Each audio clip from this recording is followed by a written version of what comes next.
చింటూ రోహిణి కన్న కొడుకనే గుండె పగిలే నిజాన్ని తెలుసుకున్న మీనా అసలు మీనాకి చింటూ రోహిణి కొడుకని ఎలా తెలిసింది, ఏం జరిగింది అనేది ఈ వీడియోలో తెలుసుకుందాం.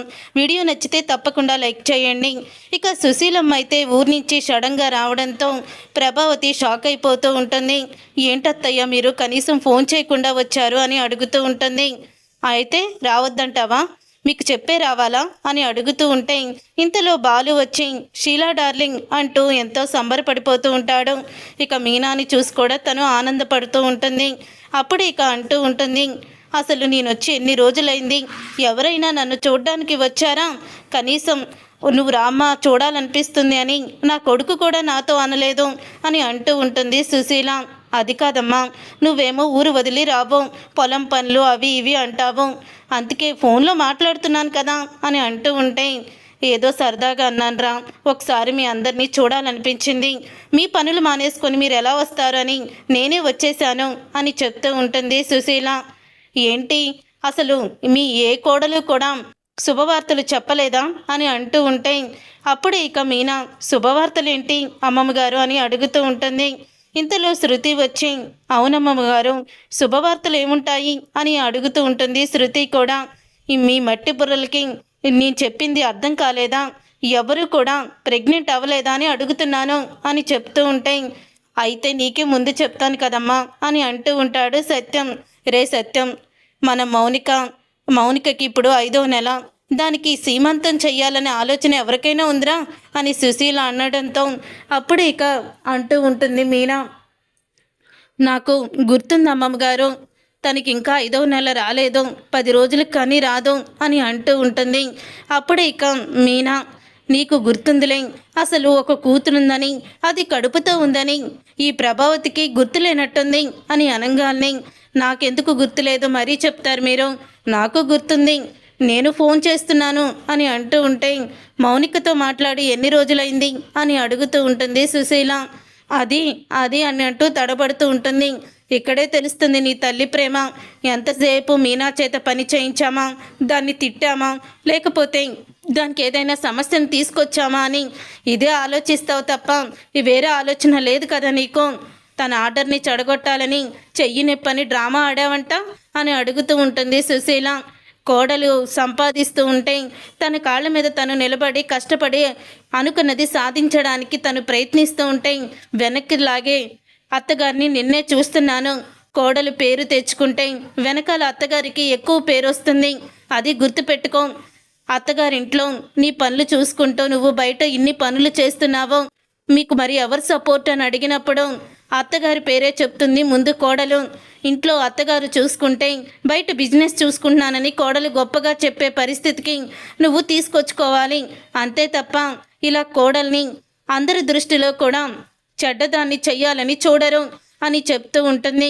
అమ్మ ఊరుకోమ్మా, మళ్ళీ నేనేదో నీకు చెప్పేశానేమో అని అనుకుంటే అప్పుడు మళ్ళీ నన్ను మామూలుగా ఆడుకోదు అని అంటూ ఉంటాడు సత్యం.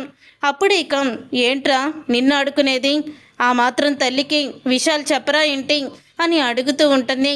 అప్పుడే సుశీల అలా అడగడంతో అంటూ ఉంటుంది ప్రభావతి, మీరు అన్నీ మోసేస్తున్నారా మీ అమ్మకి, ఇంట్లో జరిగే ప్రతి విషయం చెప్తున్నారా అని అడుగుతూ ఉంటే ఇది నా ఇల్లు, వాడు నా కొడుకు, నాకేదైనా చెప్తాడు, నీకెందుకు మధ్యలో, నాకు వెళ్ళి స్ట్రాంగ్గా కాఫీ పెట్టు అని ప్రభావతిని నిలదీస్తుంది.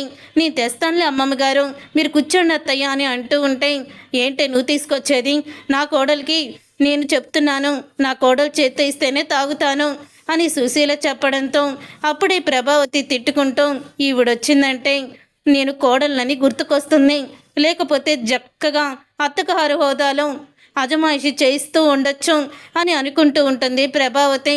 తర్వాత ఇక మీనాని పక్కన కూర్చోబెట్టుకొని సుశీల ఇలా అడుగుతూ ఉంటుంది, ఏంటమ్మా మీనా, ఏంటి ఎప్పుడు నువ్వు తల్లివవుతావు, నాకు మునిమనవాడిని ఎప్పుడు చూపిస్తావు, నా ఇంటి వారసుడిని చూసి నేను కన్ను ముయ్యాలని అనుకుంటున్నాను అని చెప్తూ ఉంటే మామగారు ఏంటా మాటలు, అయినా మీరు మునిమనవుల్ని చూస్తారు, వాళ్ళ పిల్లల్ని చూస్తారు, మీరు గట్టి ఆయుష్ మీది అని చెప్తూ ఉంటుంది.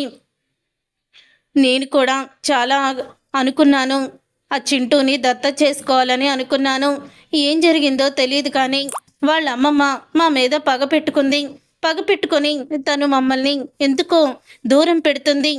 మరి వాళ్ళ అమ్మాయి దూరం పెట్టమందో, ఎప్పుడైతే మేము చింటూని దత్తత చేసుకున్నామో అనుకున్నామో అప్పటి నుంచి సుగుణమ్మ గారు మాకు దూరం పెడుతున్నారు చింటూని. చింటూ అంటే మాకు చాలా ఇష్టం. వాడంటే మేమిద్దరం కూడా ఎంతో ప్రేమిస్తాము, అభిమానిస్తాము అని చెప్తూ ఉంటుంది మీనా. చూడు మీనా, మీరు ఒక మంచి పని చెయ్యాలనుకున్నారు, అది వాళ్ళకి నచ్చలేదు, అది వాళ్ళ కర్మ, ఎవరు ఏమి చేయలేరు కదా, ఊరుకోమ్మా అని అంటూ ఉంటుంది సుశీల. నీ కడుపున పుట్టిన నీ కొడుకు ఈ ఇంటిని మొత్తం ఏల్తాడు, అప్పుడు నువ్వు నీ కొడుకుని నువ్వు చూసుకొని ఆనందపడదు కానీ అని చెప్తూ ఉంటుంది సుశీల. ఇక చెప్పిన తర్వాత ఇంతలో ఇక మీనా వంటగదిలోకి వెళ్ళి సుశీల మాటలు గుర్తు చేసుకొని చింటూని గుర్తు చేసుకుంటూ ఒక్కసారి సుగుణమ్మ గారికి ఫోన్ చేద్దామని ఇక సుగుణమ్మకైతే ఫోన్ చేస్తుంది.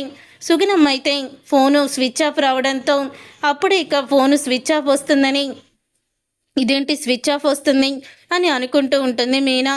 తర్వాత ఇక సుగుణమ్మ తన ఫోన్ నెంబర్ మారిందని కొత్త నెంబర్ అయితే రిసెప్షన్లో ఇస్తుంది. అప్పుడు ఇది గమనించిన సత్యం రిసెప్షన్లో ఉన్న నెంబర్ అయితే సుగుణమ్మది తీసుకుంటాడు. అలా తీసుకున్న తర్వాత మీనా, నువ్వు సుగుణమ్మ గారికి ఏమన్నా ఫోన్ చేసావా అని అడుగుతూ ఉంటే, చేశాను మావయ్య గారు, కానీ స్విచ్ ఆఫ్ వచ్చింది అని అంటూ ఉంటుంది.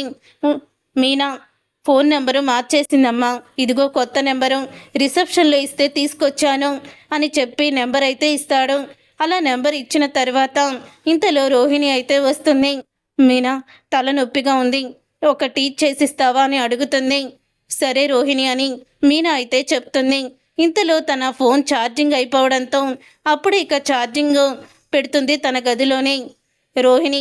ఇక తను వెళ్ళి ఫ్రెష్గా స్నానం చేసి వద్దాము, కొంచెం తలభారం దిగుతుందని వాష్రూమ్లో స్నానం చేయడానికైతే వెళ్తుంది. అని తను మీనాని టీ అడిగింది కదా, మీనా టీ తీసుకొని రోహిణి గదికి వెళ్తుంది.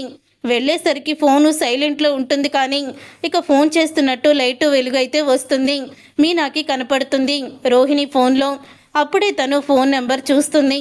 ఇక ఫోన్ నెంబర్ చూసి షాక్ అయిపోతూ ఉంటుంది. సత్యం సుగుణమ్మ నెంబర్ అని ఇచ్చాడు కదా, ఆ నెంబరే రోహిణి ఫోన్లో కూడా వస్తూ ఉంటుంది. అది ఏం నెంబర్ అని వస్తుందంటే కంపెనీ నెంబర్గా వస్తుంది. అప్పుడే అది చూసి షాక్ అయిపోతూ ఉంటుంది మీనా.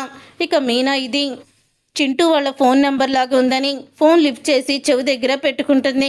అప్పుడే ఇక అంటూ ఉంటాడు చింటూ, అమ్మా ఎప్పుడు వస్తున్నావు, నాకు బుక్స్ కావాలమ్మా, రేపు మార్నింగే మిస్ తీసుకురమ్మన్నారు, నువ్వు మర్చిపోకుండా తీసుకురమ్మా అని అంటూ ఉంటాడు. అప్పుడే సుగుణమ్మ తీసుకొని, అమ్మ రోహిణి, వీడు బుక్స్ కోసం అసలు నన్ను బుర్ర తినేస్తున్నాడు, చాలా అల్లరి చేస్తున్నాడు, నువ్వు తొందరగా బుక్స్ తీసుకోమ్మా, బుక్స్ తీసుకొనిరా, లేకపోతే వీడు అసలు నిద్రపోవడం అని చెప్తూ ఉంటే అప్పుడు ఇక మాట విని షాక్ అయిపోతూ ఉంటుంది మీనా. ఇంతలో ఫోన్ తీసుకున్న చింటూ ఇలా అంటూ ఉంటాడు, అమ్మా నువ్వు స్కూల్ దగ్గరికి రావడమే మానేశావు, బాలు అంకులు మీనా ఆంటీ ఆ సత్యం తాత చూస్తారని కనీసం ఇంటికన్నారమ్మా, నిన్నొకసారి చూడాలనిపిస్తుంది అంటూ నిజాన్ని బయట పెట్టేస్తాడు. అప్పుడు మీనాకి క్లియర్గా అర్థమవుతుంది చింటూ తన కన్న కొడుకు అని. మీనా అయితే తెలుసుకొని షాక్ అయిపోతూ ఉంటుంది. ఇంతలో ఇక రోహిణి అయితే తను వాష్రూమ్లో నుంచి బయటికి వస్తుంటుంది. అప్పుడే తను వచ్చిన జాడు కూడా తెలియకూడదని మీనా టేబుల్ మీద ఉన్న టీని కూడా తను తీసుకువెళ్ళిపోయి బయటికి వెళ్ళిపోతుంది. అప్పుడే ఇక రోహిణి తలుపులు వేసినట్టే ఉన్నాయనుకొని తనైతే ఇక లోపల ఉండడంతో అప్పుడే మీనా వెళ్ళి డోర్ కొడుతుంది. రోహిణి టీ తీసుకొచ్చాను అని. అప్పుడే టీ తీసుకున్న రోహిణి థ్యాంక్స్ మీనా అని చెప్తూ ఉంటే, ఎంత మోసం చేసావు రోహిణి, నీ బండారం సాక్ష్యాలతో సహా బయట పెడతాను అని అనుకుంటూ ఉంటుంది. అప్పుడే ఇక మనసులో మీనా చూసారుగా ఫ్రెండ్స్, మరి రోహిణి చేసిన మోసాన్ని ఏ విధంగా మీనా బయట పెడుతుంది అనేది రాబోయే కథలో తెలుసుకుందాం.